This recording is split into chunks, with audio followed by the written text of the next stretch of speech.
السلام علیکم ورحمۃ اللہ۔ میں ہوں راہ ڈار اور آپ دیکھ رہے ہیں یوٹیوب چینل پیغام پاکستان منگوال اور فیس بک پر یوتھ ویلفیئر میونسپل منگوال جی رہے۔ میرے ساتھ یاسر بھائی ہیں، ان سے ہم ایک سوال کرنا چاہتے ہیں۔ دنیا میں جو لوگ ہر نعمت ہونے کے باوجود پریشان رہتے ہیں، اس سکون ڈھونڈنے کے لیے مختلف طریقے استعمال کرتے ہیں، ان کو سکون کیسے مل سکتا ہے؟ آپ کا اس بارے میں کیا رائے ہے؟ کوئی ہماری رہنمائی فرمائیں۔ رات بھائی، اس حوالے سے میں آپ کو ایک سچا واقعہ سناتا ہوں۔ تو اس سے ملتے جلتے جب بھی میں کسی بندے کو دیکھتا ہوں یا کوئی بھی ایسا واقعہ کچھ سناتا ہے یا کچھ بات ہوتی ہے، تو میرے ذہن میں حالانکہ وہ کئی سال پہلے جب وہ یہ سچا واقعہ جو میں نے اپنی آنکھوں سے دیکھا بھی تھا اور یہ جو بیان کرنے لگا ہوں، تو فوراً میرے ذہن میں وہ آ جاتا ہے۔ تو ہم گجرات سے واپس آ رہے تھے، کسی کام گئے ہوئے تھے، تو دو بھائی تھے۔ تو گجرات سے جب کنیا کے قریب ہم اپنی سائڈ پہ جب آ رہے ہیں، تو رانگ سائڈ پہ ایک بچہ تھا، غالباً اس کی عمر ہوگی 13-14 سال۔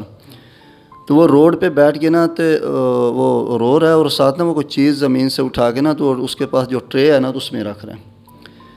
تو میں نے بھی دیکھا اور ساتھ والے بھائی نے بھی دیکھا، تو ہم آپس میں کچھ ایسے کرنے کہ یار کیا مسئلہ ہے، یہ کیا ہوا ہے اس کو، یا تو تھوڑا سا آگے وہ ہم چلے ہیں، تو مجھے وہ بھائی کہتا ہے کہ آپ ایسا کریں، وہ یو ٹرن لے کے تو واپس اس بچے کی سائڈ پہ آئیں۔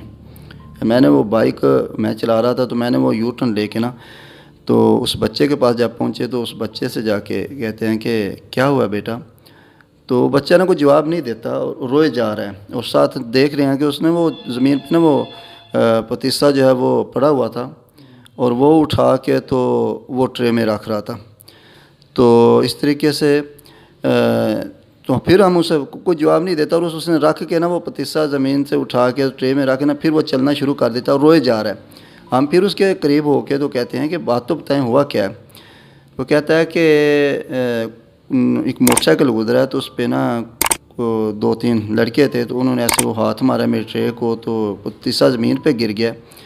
تو اب میں پریشان ہوں اس وجہ سے کہ ابھی تو میں گجرات سے وہ پتیسا لے کے آیا ہوں، اور جو میرا مالک ہے تو وہ تو مجھے مارے گا جب میں واپس جاؤں گا، تو کیونکہ 1000 روپیہ میں نے اس کو جا کے شام کو دینا ہے، اور جو اس کے اوپر جو پیسے بچیں گے وہ میری بچت ہوگی۔ تو اس نے روتے ہوئے یہ بات سنائی، تو ہم کہتے ہیں کہ آپ کے پاس جو پتیسا ہے یہ کتنے کا ہے؟ تو کہتا ہے یہ ہوگا 300 یا 400 کا ہوگا، اتنے کا یہ ہے۔ تو اس ساتھ والے بھائی نے پیسے نکال کے اس کو دیے، تو دیکھ کے کہتا ہے کہ آپ پریشان نہیں ہونا، ٹھیک ہے؟ تو وہ کہتا ہے کہ ٹھیک ہے، لیکن وہ بچہ خوش نہیں تھا پھر بھی۔ تو پھر ہم ان سے پوچھتے ہیں کہ آپ کیا کرتے ہیں، پڑھتے کیوں نہیں؟ ایسی بات ہوئی تو کہتا ہے کہ میرے ابو بیمار ہیں اور وہ کام کوئی نہیں کرتے، تو میں اکیلا ہی کام کرتا ہوں۔ تو صبح میں پتیسا لے کے آتا ہوں، شام کو جو اس کے پیسے ہیں وہ اس کو دیتا ہوں، اور 400-500 روپیہ جو میں بچا لیتا ہوں، اس سے گھر کا نظام چلتا ہے۔ تو پھر اس بندے کے دل میں پھر پتہ نہیں کون سی بات آئی، تو کہتا ہے کہ آپ ہمارے ساتھ بائک پہ بیٹھیں، ہم آپ کو گاڑی پہ بٹھا دیتی ہیں۔ تو کنیا اڈے پہ جا کے ہم نے اس کو گاڑی پہ بٹھایا، اور ساتھ اس بندے کو 1000 روپیہ جو اس نے مالک کو دینا تھا وہ دیا، اور غالباً اب مجھے یاد نہیں 500 یا 600 یا 700 روپیہ اس نے اس کی بچت دی کہ یہ آپ کا ہے اور یہ آپ کے مالک کا ہے۔ تو گاڑی والے کو کہا کہ اس کو پیسے دیے گاڑی والے کو کہ یہ اس کا کرایہ ہے، تو اس بچے کو فلاں جگہ پہ اتار دینا آپ نے۔ تو بچہ یقین جانی اتنا خوش تھا، تھوڑی دیر پہلے جو 5-10 منٹ پہلے رو رہا تھا اتنا خوش تھا کہ آج تک مجھے اس کی وہ خوشی اور جو مسکراہٹ ہے وہ مجھے آج تک یاد ہے۔ اب اس کے بدلے میں جو ہماری کیفیت تھی، وہ جو اپنا بھائی ہے تو اس کی حالت یہ تھی کہ اس نے کسی کے پیسے دینے تھے اور شدید پریشان تھا، اور یہی باتیں کرتے ہمارے، تو کہہ رہا تھا یار یہ مسئلہ ہے، پیسے نہیں ہیں، تو فلاں بندے کے پیسے دینے ہیں، تو کیا کروں؟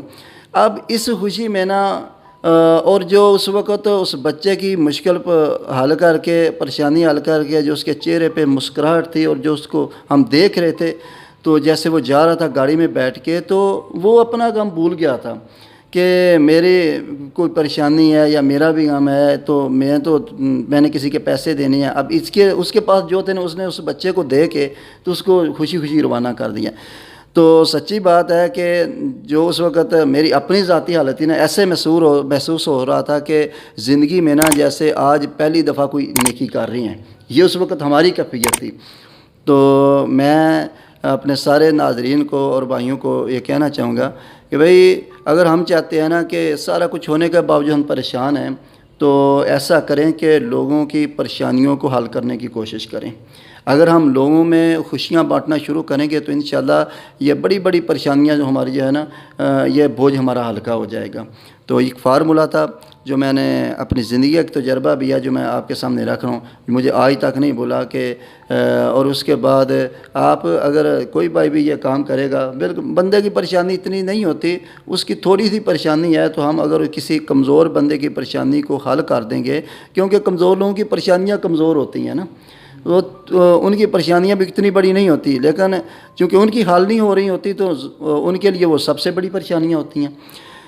تو میں اپنے سارے ناظرین کو یہ کہنا چاہوں گا کہ بھئی آپ اپنے ارد گرد جو بندہ پریشان دیکھیں، روڈ پہ کوئی ایسا صورتحال ہے، کسی کا کوئی ایسا مسئلہ ہے، تو آپ ضرور اس کی مدد کریں. انشاءاللہ اس کی مدد کے عوض میں، بدلے میں جو راحت اور سکون ہمیں ملے گا نا، اللہ جانتا ہے ایسا محسوس ہوگا کہ شاید زندگی میں سکون یہی ہے جو آج ہم محسوس کر رہے ہیں. تو اللہ ہم سب کو عمل کی توفیق عطا فرمائے.